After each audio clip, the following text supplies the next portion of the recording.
C'est encore de nouveau un privilège pour moi de faire cette vidéo. Alors, l'objectif de cette vidéo, c'est de faire une série d'analyses et de critiques sur la manière dont la Bible est traduite. Et vous allez réaliser avec moi que si vous voulez avoir la pensée correcte sur quelque chose au sujet de la Bible, vous devez avoir plusieurs éditions de Bible, même dans d'autres langues, et comparer si les textes disent la même chose ou il y a un problème de compréhension. Vous aurez la compréhension claire lorsque vous allez prendre tout ça mis ensemble. Alors, pour procéder, je vais faire un gymnastique très délicat. Donc, je vais utiliser la Bible en anglais et des versions de Bible en anglais et des versions de Bible en français. Vous allez le comprendre pourquoi. Alors, je base cette émission sur les critiques de la Bible de Louis II. Vous allez comprendre que il est très important que l'on ait plusieurs versions ou bien les éditions révisées d'une Bible. Parce que Louis II est déjà mort quand il avait traduit la Bible à son époque, il est déjà mort. Et ses écrits de 1979 sont restés jusqu'à aujourd'hui, il n'y a pas d'autres versions. Alors qu'en réalité, lorsqu'on essaie de lire la Bible en anglais et d'autres Bibles qui sont en français, on réalise qu'il y a des commentaires que Louis II a dit qu'on ne trouve pas dans d'autres langues. Alors, je vais procéder de manière méthodique. La première des choses, allons dans le texte ce qui est facile à l'époque de la colonisation. Les Blancs qui sont venus en Afrique disaient, prêchaient aux Noirs, heureux les pauvres, car le royaume des cieux est à eux. C'est comme ça qu'il disait dans la Bible. Alors, lorsqu'on lit heureux les pauvres, ce texte se trouve dans Matthieu chapitre 5, le verset 3. On dit heureux les pauvres en esprit, car le royaume des cieux est à eux. Cette traduction n'est pas correcte. Le pauvre en esprit, car le royaume des cieux est à eux. Si vous lisez tel que ça se dit là, vous n'allez pas comprendre qu'est-ce que l'on veut dire par là. Pauvre en esprit. Alors que la traduction correcte, si je prends les commentaires ici d'un théologien récemment du nom de John MacArthur, il dit ceci. Pauvre en esprit. Les caractéristiques évoquées ici est le contraire de l'autosuffisance. Il s'agit d'une humilité profonde qui conduit à reconnaître la ruine spirituelle de l'individu en dehors de Dieu. Ça veut dire le pauvre dont il s'agit ici, c'est quelqu'un qui reconnaît que sa vie n'est pas bonne devant Dieu, qu'il mène une vie de désordre. Lui-même reconnaît son état de pauvreté spirituelle. C'est ça. Mais quand on lit dans la Bible de Louis II, heureux le pauvre en esprit, vous n'allez pas réaliser qu'on parle de quelqu'un qui est humble, une profonde humilité dans le cœur et qui reconnaît ses propres torts. Alors, je peux faire une comparaison. Je vais lire aussi dans la Bible les versions électroniques dans mon téléphone. Alors, c'est là que vous allez trouver que la Bible, pour bien la comprendre, il faut avoir plusieurs versions de Bible. Heureux les pauvres en esprit, car le royaume des cieux est à eux.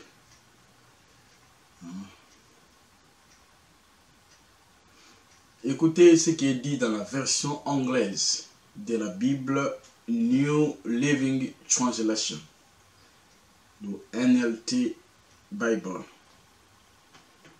Le verset 3. God blesses those who are poor and realize their need for Him, for the kingdom of heaven is there. Ceux qui sont pauvres et qui réalisent la nécessité de l'aide de Dieu, ça veut dire que quelqu'un qui reconnaît ses propres torts, c'est cette pauvreté-là. Et quelqu'un qui est pauvre et qui réalise qu'il est déficient, il n'a pas la patience, il n'a pas la maîtrise de soi, il n'a pas, c'est cette personne-là. Mais on n'a pas, si vous comprenez seulement dans le sens, il est le pauvre en esprit, la pensée n'est pas correcte. Ça, c'est la première élément. Je peux dire aussi, dans ça, la version anglaise que j'ai lue, c'est la version New Living Translation. Errer le pauvre en esprit, on pouvait dire aussi errer les humbles de cœur. Errer ceux qui reconnaissent leur pauvreté spirituelle, car le royaume du ciel est à eux. C'est seulement quelqu'un qui reconnaît qu'il est pauvre. Il est pauvre, c'est-à-dire par rapport aux vertus que Dieu demande à quelqu'un d'avoir. La patience, la joie, la tempérance, toutes ces valeurs-là. Et quelqu'un réalise qu'il n'a pas ces valeurs. Il est pauvre en esprit. Il est une profonde humilité. Alors, la pensée errer le pauvre en esprit, car le royaume du ciel est à eux. Cette version de Louis II ne se comprend pas. Et c'est ce qui a conduit les colonisateurs à brandir de tels versets que si vous êtes pauvre, donc vous irez au ciel. Alors que la pauvreté dont il s'agit ici, c'est la réalisation intérieure de sa pauvreté spirituelle, les humbles de cœur. Ça, c'est un élément pour avancer. Je peux prendre dans l'Ancien Testament, je vais prendre un exemple dans l'Ancien Testament et tous les autres exemples, je vais prendre dans le Nouveau Testament. Dans Psaume chapitre 103 et 104, il y a une phrase qui est commune. La première phrase, il dit en français, « Mon âme bénit l'Éternel ». Le verset dit encore une phrase qui commence « Mon âme bénit l'Éternel ». Psaume 104, cette phrase encore, « Mon âme bénit l'Éternel ». Humainement parlant, entre Dieu et l'homme, qui peut bénir quelqu'un? C'est Dieu qui peut bénir l'homme. Mais quand on dit « Mon âme bénit l'Éternel », cette traduction de Louis II n'est pas correcte. Pourquoi je dis que ce n'est pas correct? Parce que si on prend et c'est la même erreur de traduction qui est faite dans la version de King James. Donc la Bible anglaise est considérée comme la Bible de référence. Je peux le lire dans la traduction New Living Translation, le psaume 103. Il est dit, le verset 1er, il est dit en anglais, « Let all that I am praise the Lord with my whole heart. I will praise his holy name. » Le verset 2, encore, « Let all that I am praise the Lord. » Que tout ce qui est à moi, que tout ce que j'ai, bénisse loue le Seigneur. C'est ce qui est dit là-bas. Let all that I am praise the Lord. On a dit, my soul bless the Lord. On n'a pas dit comme ça. On a dit, let all that I am praise the Lord. Donc, vous comprenez que, même humainement parlant, quand on dit, mon âme bénit l'Éternel. Si on dit, mon âme loue l'Éternel, c'est autre chose. Mais dire que mon âme bénit l'Éternel, c'est une mauvaise traduction. Et ça, vous allez le retrouver dans la Bible de Louis II. Je crois que si je peux réaliser, j'ai encore une autre Bible de Louis II qu'on appelle Louis II 21. Je vais voir si la même erreur. Ils ont reconduit Louis II 21, c'est l'ancienne Bible de Louis II avec le mot presque aujourd'hui. C'est pour nous. On dit l'original avec le français d'aujourd'hui. Parce que Louis II a utilisé un français trop difficile. Même avec Louis II 21, c'est écrit la même chose. Bénis l'Éternel, mon âme. Un homme ne peut pas bénir Dieu. C'est aberrant. Le verset dit encore, bénis l'Éternel, mon âme. Un homme ne peut pas bénir Dieu. Les psaumes 104 en français, la première ligne, bénis l'Éternel, mon âme. Donc vous comprenez que la traduction qui est là, c'est le même type de traduction qui est lue dans la version de King James. Je peux le revoir facilement. Psaume.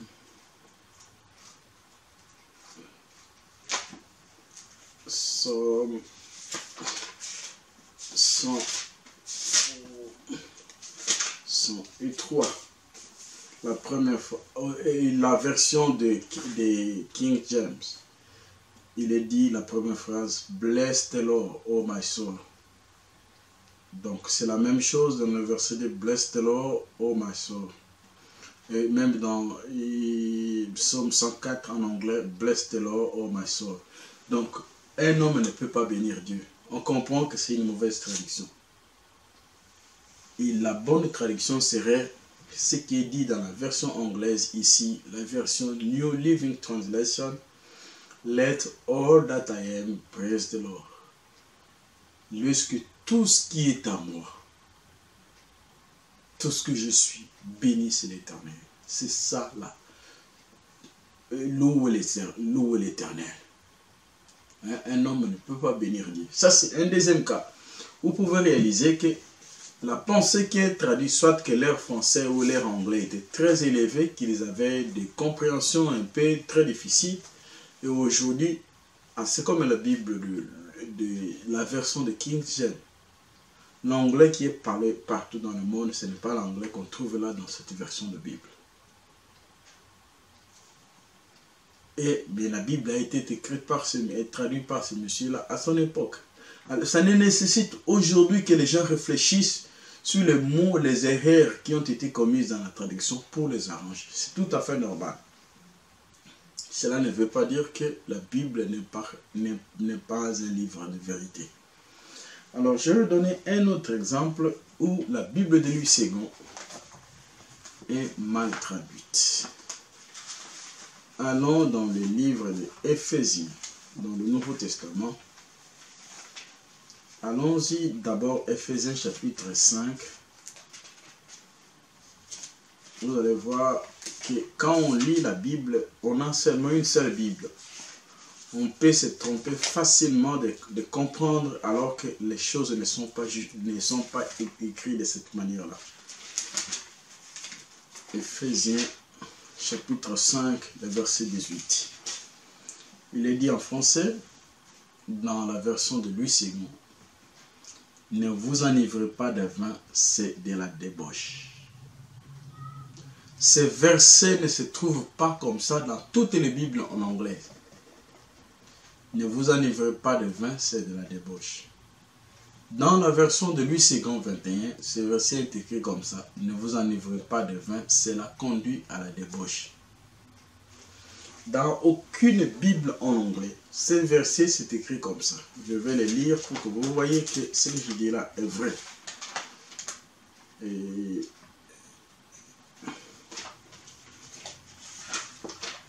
donc, je commence par lire ce qui est dit dans la version de King James.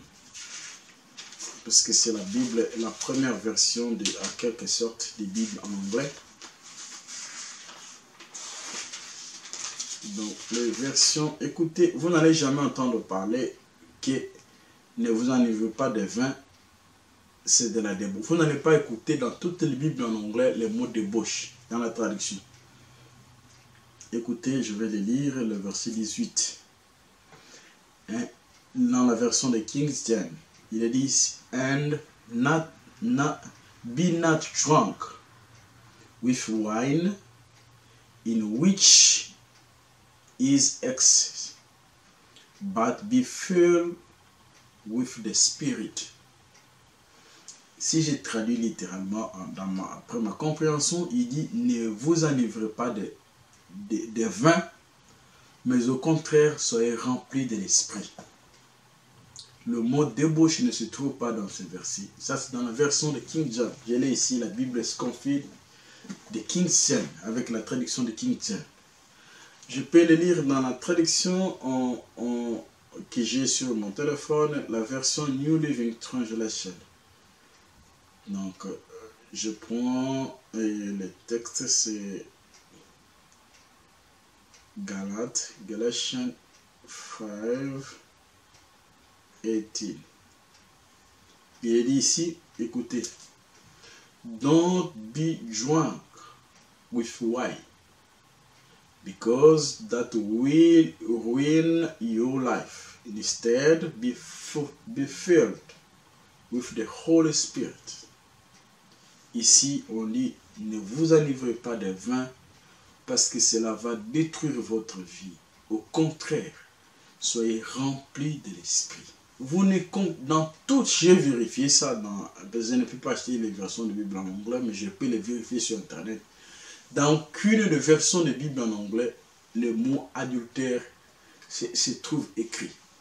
Mais dans la version de Louis II, dans toutes les versions de Louis II, c'est écrit, ne vous enivrez pas de vin, c'est de la débauche. Le mot débauche ne se trouve pas dans toutes les versions de Bible en anglais. Alors, ça veut dire que quand vous lisez quelque chose, vous croyez que c'est comme ça, alors dans d'autres versions, la chose ne se trouve pas. Et cela pose des problèmes de compréhension. Ça, c'est un autre élément que j'ai trouvé dans les commentaires, dans mes analyses de la Bible. Donc, vous avez compris qu'en français, on a dit « ne vous enivrez pas de vin », c'est de la débauche. Mais en anglais, on dit « ne vous enivrez pas de vin », au contraire, soyez remplis de l'esprit. Là, on a dit « au contraire, soyez remplis de l'esprit ». Cette phrase ne se trouve pas dans la version en français. Alors qu'en anglais, la partie où on dit « c'est la débauche » ne se trouve pas. Donc maintenant, si la traduction est faite à partir d'un seul document, comment on peut avoir ce problème? Ça sont des évidences qu'il faut vérifier quand on lit la Bible. Alors, si cette théologie existait aujourd'hui, j'allais leur poser des questions. J'ai encore un autre problème que j'ai découvert dans ma lecture de la Bible. Venez avec moi dans Éphésiens du jour, le chapitre 3, le verset 15. On dit, je commence sur le verset 14 et 15. À cause de cela, je fléchis mes genoux devant le Père, de qui toute famille dans le ciel et sur la terre tire son nom, afin qu'il vous donne, selon sa richesse, de sa gloire, d'être puissamment fortifié par son esprit dans l'homme intérieur. Alors le mot ici que je ne trouve pas dans la Bible en anglais, c'est de qui toute famille. D'abord, humainement, il n'existe pas de famille au ciel. Les gens qui seront au ciel seront des individus. Donc, le fait qu'on ait traduit ici, de qui toute famille est dans le ciel, cette traduction n'est pas correcte. Et la même erreur aussi se trouve dans la version de King James. Je vais le lire, vous allez le comprendre. C'est très important d'avoir plusieurs versions de Bible pour avoir une pensée correcte. Et le verset 15 est dans la version de King James. Il a dit, le verset 14 et 15.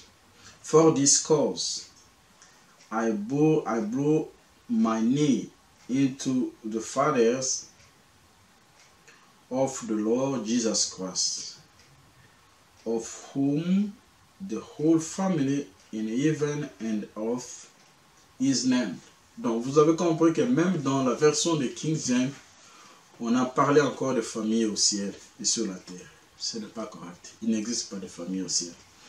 Je peux le lire ici dans la version de New Living Translation. Cette version, malheureusement, je ne l'ai pas encore trouvée en français. Il est dit ici, Éphésiens chapitre 3, le verset 15. Écoutez, je vais lire à partir du 14. When I think of all this, I fall to my knees and pray to the Father, the creator of everything in heaven and on earth. Ici, on dit le créateur de tout ce qui est dans le ciel et sur la terre. Et voici, parce que même du point de vue de la compréhension, on se dit, when I think of all things, donc quand je pense à tout ça, parce que c'est un texte qui vient, il y a d'autres choses qui sont dites avant, I fell to my knees and pray, et donc je fléchis mes genoux devant le Père. Le verset 15, le créateur du ciel et de la terre. Vous voyez, là la compréhension devient claire. Donc c'est pourquoi il est très important de vérifier quand on lit la Bible parfois avec un esprit critique. On comprend mieux. Alors, ça, ce sont des éléments, des évidences. Je peux encore ajouter une autre évidence dans 1 Timothée chapitre 1 Timothée chapitre 1, par exemple. 1 Timothée chapitre 1. Écoutez le texte, ce qui est écrit. 1 Timothée chapitre 1, verset 12. Je rends grâce à celui qui m'a fortifié, à Jésus-Christ notre Seigneur, qui m'a jugé fidèle en m'établissant dans le ministère. Ça, c'est Louis II, des anciennes Louis II. Alors, quand on lit dans Louis II récemment, qu'on appelle le Louis II 21, ce verset est beaucoup mieux. Ici, on dit le verset 12. Je suis reconnaissant envers celui qui m'a fortifié, Jésus-Christ notre Seigneur, car il m'a jugé digne de confiance en m'établissant à son service ou son ministère.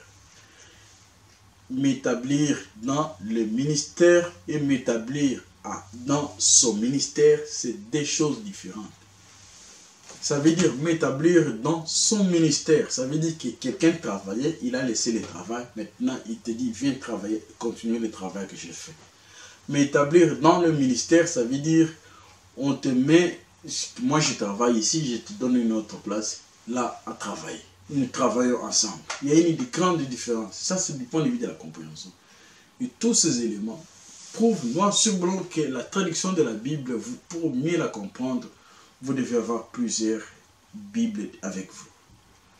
Alors, un autre sujet que j'ai vu qui a d'abord posé beaucoup de problèmes, c'est plus tard que j'ai fini par comprendre, pour les responsables de l'Église. La Bible dit que pour être ancien, pour être évêque, diacre, dans Louis II, les anciennes Bibles de Louis II, il était dit ceci.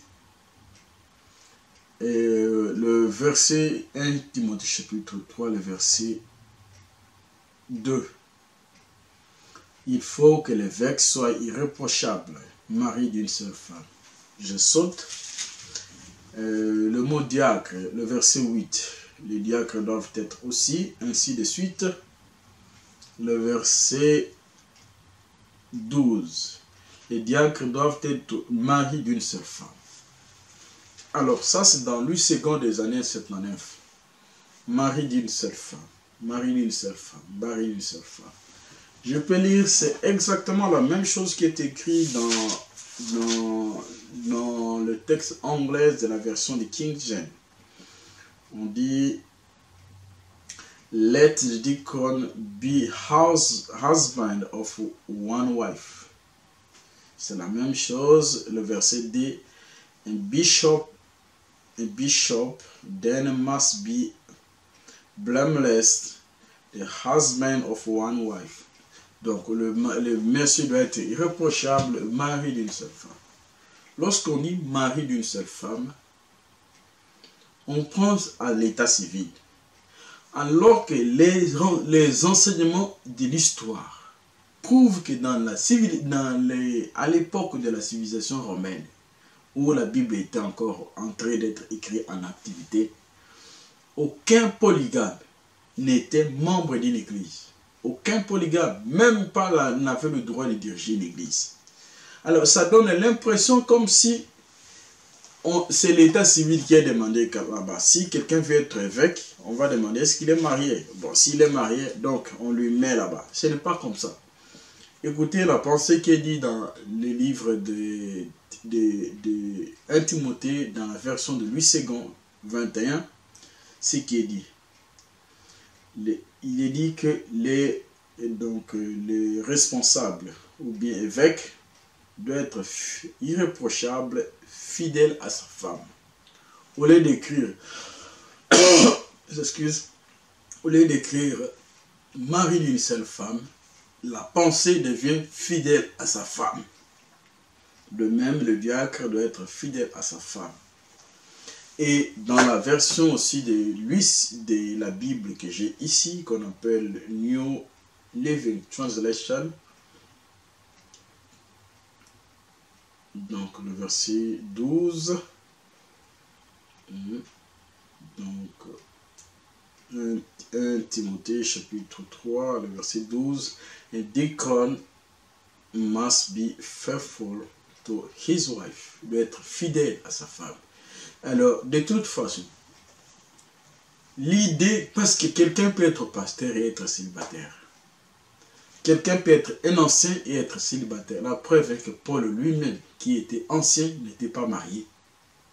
Alors que quand on lit dans la Bible, le mot ancien, c'est aussi un problème de compréhension. C'est le même mot ancien qui est utilisé pour symboliser évêque, pasteur, berger. C'est le même mot dans les textes originaux. C'est le même mot. On dit ça le mot interchangeable. Donc pour être pasteur, si on se tient aux écrits dans la traduction de Louis II, on va dire que pour être pasteur, vous devez avoir une femme. Alors que la pensée qui est lue, qui est là-bas, c'est la partie de fidélité à sa femme. Et être fidèle à sa femme, c'est au-delà d'avoir une seule femme. Parce que quelqu'un peut être marié à une seule femme et avoir plusieurs concubines. Alors le fait de traduire la Bible comme fidèle à sa femme, ça c'est la meilleure compréhension. Et c'est pour arriver à raisonner, à voir ça, il faut avoir avec soi plusieurs types d'éditions de Bible pour voir que c'est la vérité. Alors, vous pouvez les découvrir vous-même si vous avez plusieurs versions de Bible. Vous pouvez lire même dans Galates chapitre 5, le verset 19 en descendant, les œuvres de la chair. Dans toutes les Bibles en anglais, vous allez trouver le mot meurtre se trouve là parmi les œuvres de la chair. Mais en français, c'est seulement dans la nouvelle version de Louis II 21 qu'on trouve le meurtre. Alors que dans l'ancienne version de Louis II, le mot meurtre ne se trouve pas. Merci. Il faut savoir avoir plusieurs versions de Bible pour bien étudier.